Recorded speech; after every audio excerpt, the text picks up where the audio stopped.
김건희 씨 이야기를 좀 나눠보도록 하겠습니다. 일단 지난 16일에 서울고검에서 출석 요구서를 냈고 바로 당일에 김건희 씨가 입원을 했어요. 그리고 20일에 알려진 바에 따르면 유선으로 다시 불참 여부를 확인을 했고 오늘 결국 23일 불발이 됐습니다. 소환조사가. 역시 이제 이유를 물었더니 이제 입원 치료를 받고 있기 때문이다라고 했단 말이에요. 그러니까 입원을 한 게 소환조사에 불응하려고 입원한 거는 증명이 된 것 같아요. 그렇죠? 어떻게 보세요? 근데 뭐 그 증명이 됐든 뭐 아니든 왜 이러고 있는지 일단 모르겠고요. 뭐 지금 이게 방금 말씀한 건 이제 고검이잖아요. 고검 쪽은 도이치모터스 주가 조작 의혹 재수사고 그리고 그 저기 중앙지검 명태균 게이트 관련 수사팀도 3번 또 요구했다라는 거 아니겠습니까? 아이고 뭐 저 얘기하다 보면 항상 현타가 오는 문제라 가지고 말문이 막히는데 그러니까 이제 뭐 김건희 측이 주장은 그런 거죠. 그러니까 본격적으로 특검 수사에 돌입하면은 동일한 조사를 받게 될 가능성이 있다 보니까 뭐 고검이나 이 검찰 조사에는 불응하겠다. 뭐 이제 이런 입장 아니겠습니까? 근데 그거는 왜 피의자가 선택을 하냐 이거예요. 피의자가 이런 걸 선택할 권한이 있는 국가가 아닙니다. 이 국가가. 이거 지금 언론에서 계속 세 번째 얘기를 하는데 사안의 중대성에 따라서는 가령 2번 소환했는데 체포되기도 해요. 네. 수사기관에서 이게 이제 3번째라는 것이 공식이 아닙니다. 네. 근데 그나마 파면댁 전직 대통령의 영부인이고 사안이 워낙에 중대하고 심각하기 때문에 언론들이 조명하는 사건이어서 3번째 소환까지 기다려준 거라는 식으로 보도가 되고 있는데 이거 저는 왜 이러고 있는지 잘 모르겠어요. 그냥 당장 잡아가야 된다고 봅니다. 당장 잡아가야 돼요. 그러니까 이들이 어쨌든 지금 뭐 관저를 요새하면서 버틸 때부터 뭐 해서 윤석열 김건희 부부가 굉장히 다양한 수사를 회피하기 위한 법 기술들을 쓰고 있는 거잖아요. 이제 말씀하신 대로 수사기관들이 이 기술에 걸려들지 않을 수도 있거든요. 이 기술 자체를 인정하지 않으면. 근데 안 하고 있다. 안 하고 있고 이들은 예를 들면 그게 어떤 피의자도 그런 권리를 누리지 못하지만 어차피 특검에서 할 건데 우리 특검 가면 제로베이스에서 다시 생각할게. 지금 일단은 수사를 안 받을 거야. 그 방법을 쓰다 안 되니까 입원한 거 아닙니까? 네. 입원하고 지금 오늘 소환 요구하고 출석 요구하고 소환했는데 우리 지금 입원 중이라서 어려워요라고 얘기를 한 건데 이거를 만약에 제가 어떤 혐의를 저질러서 출석 요구를 받는데 이렇게 하면 저 바로 와서 잡아가겠죠. 박영식 에디터가 그러면 잡아갑니다. 근데 지금 수사기관이 그런 강제력을 쓰지 않을 걸 알고 있기 때문에 버틸 수 있는 한 버티는 거고 여기까지도 피의자의 방어권이다. 이걸 국민들이 인내심을 갖고 봐줘야 된다라면 이제 끝났다라고. 네. 특검은 바로 구인해야 된다고 봅니다. 왜냐하면 전에 수사기관에서 3번이나 회피하지 않았냐. 우리한테 오면 수사를 받겠다고 하지 않았냐. 그 논리 아니었냐. 근데 특검에서도 만약에 이렇게 뭐 예를 들면 어떤 기술을 쓴다? 그거 됐고 바로 네. 구인해야 된다고 봅니다. 네, 김건희 특검이 아주 빠르게 조치를 취하고 있는 듯합니다. 월화수목 금금금 어제도 이랬고 엊그제도 이랬어요. 검사 40역을 파견 요청을 완료했다고 하고요. 조금 전 뜬 속보에 따르면 총경 1명, 경정 2명 등 경찰 14명도 파견을 요청했다고 합니다. 김건희 특검팀이 총 8개 수사팀을 구성해서 팀당 2건, 그러니까 16개 혐의니까 사건을 맡을 거라고 하더라고요. 굉장히 많아요. 너무 많아요. 다 읽어드릴 수는 없잖아요. 네, 그렇죠.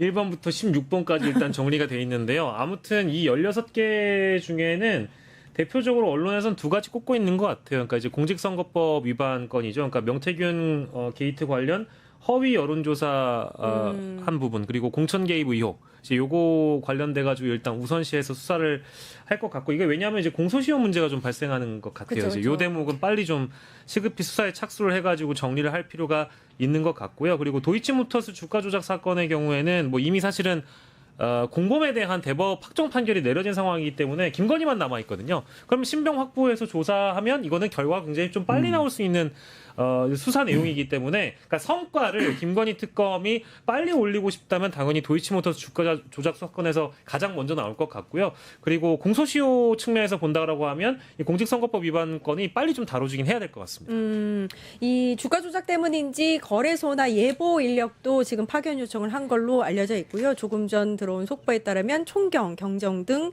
경찰 14명도 파견을 요청했다고 합니다. 지금 말씀하신 2개가 실제로 김건희에 대한 어떤 조사라든지 이런 건 안 되어 있지만 기존에 넘겨받을 자료 중에 가장 수사가 잘 되어 있는 사안이기도 해요. 그러니까 그 법조계에서는 이미 11월 초에 창원지검이 만들었던 정도의 수사 보고서면 김건희는 기소 가능하다라고 보고 있거든요. 네. 그리고 관련해서 뭐 그 보고서 이후에도 언론을 통해서도 여러 내용들이 보도가 됐기 때문에 그거를 종합해서 제가 볼 때 뭐 서면조사라도 한번 조사하는 행위 제스처만 줘도 바로 기소 가능하다. 뭐 이렇게 보여지고요. 도이치는 이거보다 훨씬 더 증거 입증이 지금 수월해진 상황이죠. 왜냐하면 그 이미 확보했다는 거 아닙니까? 녹음 파일. 네, 그렇기 때문에 뭐 저도 그 두 개 중에 하나인데 첫 번째 건의 문제는 선거 비용을 토해내야 되는 문제가 있습니다. 네, 그렇기 때문에 약간 정치적으로 무게감이 있어요. 이거는 그건 그렇네. 네, 국민의힘을 망하게 할 수 있습니다. 그렇기 때문에 그 어차피 윤석열은 내란 특검에서 다뤄지면 무기징역 이하가 없는 형 아닙니까? 네. 그럼 김건희한테 몇 년을 줘야 되는 거냐? 이 부분에서 놓고 보면 저는 도이치가 더 빨리 될 것 같다. 도이치가. 네.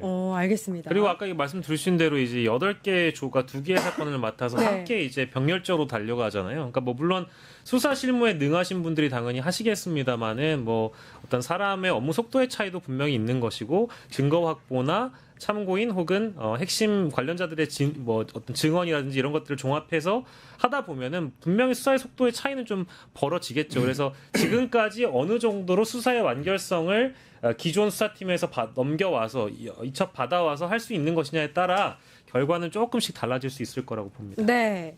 김건희 특검의 또 혐의 중에 하나인데 명품백 네. 관련해서 건진법사 전성배 씨 폰에서 건희2라고 저장된 연락처에 관련한 내용이 또 한겨레 단독 기사로 나왔어요. 그러니까 건진법사 전성배 씨가 계속 뭐라고 얘기했냐면 김건희와 연락을 주고 받은 게 아니라 김건희 측과 연락을 주고받은 거다 이렇게 진술을 해왔어요. 근데 물론 그 진술이 달라지기도 하는데 지금 이제 오늘 보도된 내용은 그 검찰이 수사를 해보니 건희2라고 저장된 번호가 있었고 이게 김건희를 수행하던 비서의 전화번호였다.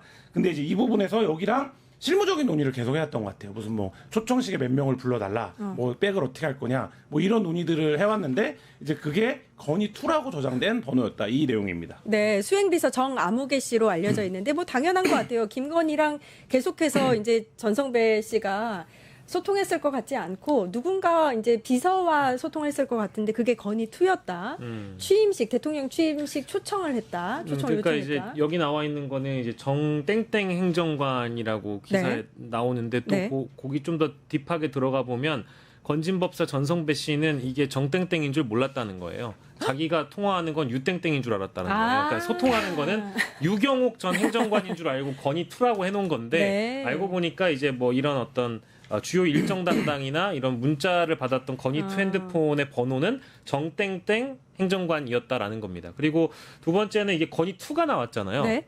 건희3는 있는가? 그러니까 저도 그게 궁금해요. 건희4는 있는가? 왜냐하면 이 문고리 3인방 주요 인물이 유경옥, 정땡땡, 조땡땡 이렇게 있거든요. 네. 이 세 사람이 있기 때문에 만약에 이제 본인이 착각하고 유경옥인 줄 알고 정땡땡 번호를 건희2로 해놨다면 핵심인 유경옥이 빠져 있잖아요. 그럼 건희 이게 3로 저장해 뒤바꿔서 해놨다라든지 원래 유경옥이 훨씬 더 가까운 인물로 알려져 있는 거잖아요. 그러니까. 건희1이 있겠죠. 뭐 건희원도 건희원? 있어요. 예. 어. 건희원은 이제 실제 김건희일 아니 것이고. 김건희는 김건희. 김건희겠죠. 건희1, 건희2, 건희3. 그래서 저는 뭐라고 생각하냐 어떤 생각이 이 팀 김건희예요. 그러니까 외국에서 볼 때는 팀 김건희가 있는 거예요. 그러니까 이 팀 김건희가 2는 이런 선물이나 취임이나 이런 거 하고 1은 또 다른 역할을 했겠죠. 선물 자, 바꾸는 역할. 그리고 저희가 보도했던 것 중에 그거 있습니다. 예를 들면 뭐 무속 관련된 내용들이 있습니다. 이거 1이나 2가 하지 않았을 것 같거든요. 업무의 성격상. 건희3. 무서운 3가 안 돼. 네, 또 있겠죠. 그러니까 이게 그 알려지지 않았지만 대통령실을 중심으로 해서 팀 김건희가 있었던 거다. 이야, 그래서 대단하다. 전성배는 아니 건희2가 초청식에 불러줄 수가 없잖아요. 이게 김건희여야 불러줄 수 있는 거잖아요. 근데 건희2한테 생년월일을 포함해서 신상정보 다 넘겼다는 거 네. 아닙니까? 그러면 어쨌든 내가 팀 김건희에 이걸 접수했어. 그러니까 이거 접수하면 들어주는 건 누가 들어주는 겁니까? 김건희가 어차피 들어주는 김건희가 거죠. 들어주는 거죠. 그러니까 그 수사 구조에서 이게 그건데 여기서 지금 이게 언론에 흘러나오는 거를 주목해서 봐야 되는데 근데 이게 만약에 봐주려고 하잖아요. 그럼 김건희가 안 한 짓이 되죠. 그렇죠. 네. 김건희가 한 일은 아닌 게 되니까. 근데 지금 이게 나온다라는 건 이 팀 김건희가 한 일 전체를 김건희가 결정한 거다라는 구조로 가면 중요한 중요한 부분인 거죠. 네. 그러니까 결국 선택권은 김건희에게 있었고 최종 선택권자는 김건희였다. 건희 2던 3던. 그렇죠. 예. 네, 검찰 알겠습니다. 수사에 이제 다 타깃이 되는 거죠. 어쨌든 네. 팀 김건희 전체가 타깃인데 팀 김건희. 팀 김건희가 되는 것인데 중요한 거는 김건희가 정점에 있는 인물이니까 당연히 뭐 유경옥, 정땡땡, 조땡땡 다 조사를 해봐야 된다라고 저는 보는 것이고 여기에서 이제 급을 좀 나눠야 되는데 아까 얘기하신 유경옥 행정관이 뭐 제일 급이 높다고 봐야 될 것 같고요. 네. 제일 오랜 기간 함께 있었고 이 코바나 컨텐츠에 같이 있었던 인물이 유경옥과 정땡땡이란 말이에요. 근데 아까 말씀드렸던 조땡땡의 경우에는 이분이 가장 마지막에 합류한 행정관이어가지고 이분 아마 건의 3 정도 되지 않을까 그 말씀은 드려야 될 것 같아요. 네, 통일교 얘기를 좀 해보면 현안 청탁을 대가로 금품을 이제 건넨 혐의로 지금 수사가 진행 중이잖아요. 네. 윤모 씨가 수사를 받고 있는데 이 윤모 씨 주장에 따르면 보석이나 이런 명품을 관리했던 지도부가 따로 있다라고 증언을 했어요. 그러니까 이게 뇌물 사건에서 뭐냐면 내가 줬다라고 해서 통일교에서 나를 징계했는데 나는 그냥 사실 창구야. 나는 그냥 갖다 주라고 해서 갖다 준 거야. 근데 지금 나를 징계했어? 그러면 내가 진실을 한번 말해볼까? 뭐 이렇게 지금 나오고 있는 구도라고 이해를 하시면 간단할 것 같고 이거를 이해하려면 뭐를 이해하냐면 통일교가 왜 김건희한테 이걸 줬느냐예요.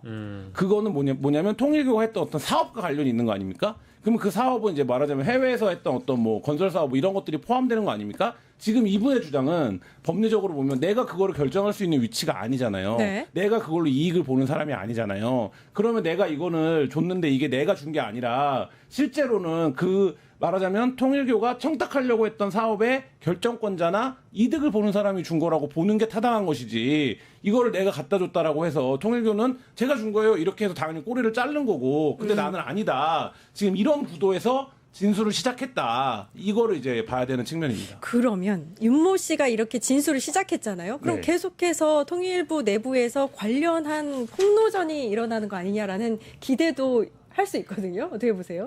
글쎄요, 이거 전 통일교의 조직 자체를 제대로 제가 뭐 드러난 바가 없으니까 그냥 보도만을 종합해 보면은 지금 뭐 명품 관리 조직이나 뭐 지도부의 역할이 따로 있다라는 식으로 지금 윤모 전 통일교 세계본부장이 주장했다고 한다면 실질적으로 그때 당시에 이 사람이 2인자였지만 지금 바깥에 나와 있다라는 그렇죠. 사람이잖아요. 네, 네. 더 이상은 통일교 쪽과 관계가 없다라고 통일교 쪽도 선을 긋고 선을 있는 긋고 상황이다 보니까 더 핵심적인 취재와 조사가 더 필요하다라고 저는 개인적으로 보는데 어쨌든 이 명품 관리 조직이나 뭐 이런 그 지도부의 역할이라는 게 뭐 실제로 누구에게 명품을 로비해서 통일교 내부의 사업을 어떤 식으로 추진을 할 것인지에 대한 거를 뭐 예를 들면 설정하고 그 목적 달성을 위한 별개의 팀이라고 볼 수 있는 거니까 그게 하나인 것이고 그리고 이게 보통 종교가 갖고 있는 대외 전략의 일부로 뭐 어디 기업이든 정부든 간에 로비하는 창구는 관련 특정 종교들을 취재해 보면 늘 있었던 걸로 알려져 있습니다. 통일교도 그런 형태의 조직이나 시스템이 존재했다라고 봐야 될 것 같고요.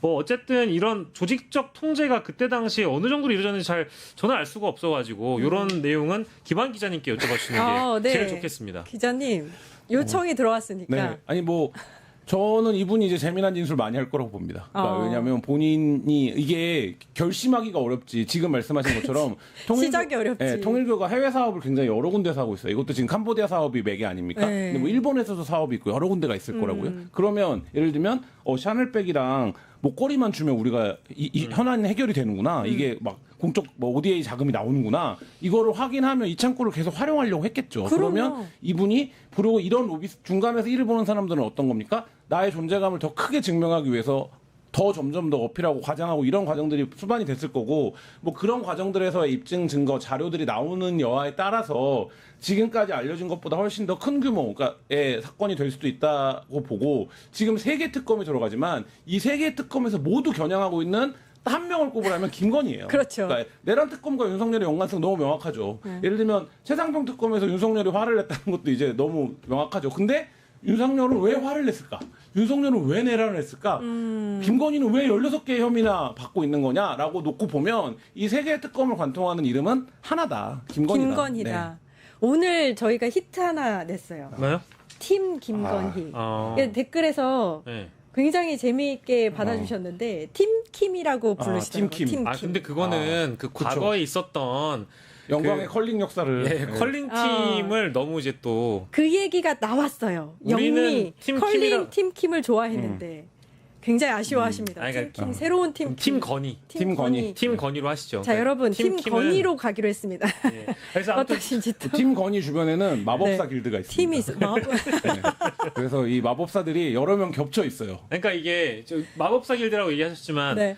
팀 건의를 중심으로 두고 이제 이 사람들에게 로비를 한 마법사들이 많잖아요. 네. 이들을 이용해 가지고 자신들의 어떤 뭐랄까 이권을 노리는 마법사들이 있었다면 그 마법사를 통해서 또 이제 이런 종교 단체들이 붙었다라는 거 아닙니까?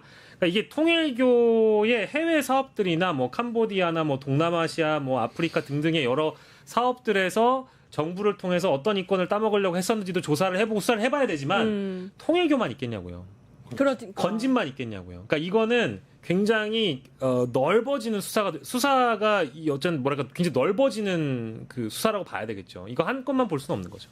아니 명품을 그렇게 좋아해서 계속 선물이 들어와서 어디 선박에다가 넣어놨다는 얘기까지 나올 판에 그쵸? 통일교만 있었겠느냐. 그러니까 이게 통일교가 제가 알기로는 과거에 일본 사업도 오래 네. 했던 걸로 알고 있고 무슨 터널인가? 근데 뭐 이게 이런 것도 지금 하고. 사람들이 좀 무뎌지면 안 되는 게 저희가 지난주 뭐 몇 주 연속 분석하고 있는데 현대로템 같은 경우에는 윤석열 정부 들어서 조 단위로 돈을 그러니까 조 단위로 돈을 벌었거든요. 네. 근데 처음에 그 시작은 명태균이었습니다. 명태균에게 로비해서 1조 6천억 원짜리 국내 사업을 따내는 걸 시작으로 해서 우크라이나에 윤석열이 갔을 때 세일즈 외교 1호 사안으로 우크라이나에서 철도를 팔아먹고 모로코 사업을 진행할 때는 정부가 2조 2천억 원 공적 자금을 넣어주거든요. 그러니까 뭐 이런 과정인데 우리가 이제 근데 이런 거 무감하잖아요. 이제 오로지 무감하면 안 되죠. 안 되는 건들이 지금 굉장히 여러 건들이 있습니다. 네, 팀 건의에 대한 반응이 굉장히 좋습니다. 와인 그- 마시는 고양이께서 예, 한겨레 팀 건의. 21과 한겨레가 함께 보도한 현대로템이 그 윤석열 정부의 조단위 사업을 연이어서 수주했다라는 이 훌륭한 보도를 어허. 더 많은 분들이 아셔야 될 것 같습니다. 알겠습니다. 한번 우리 짚어보기로 하고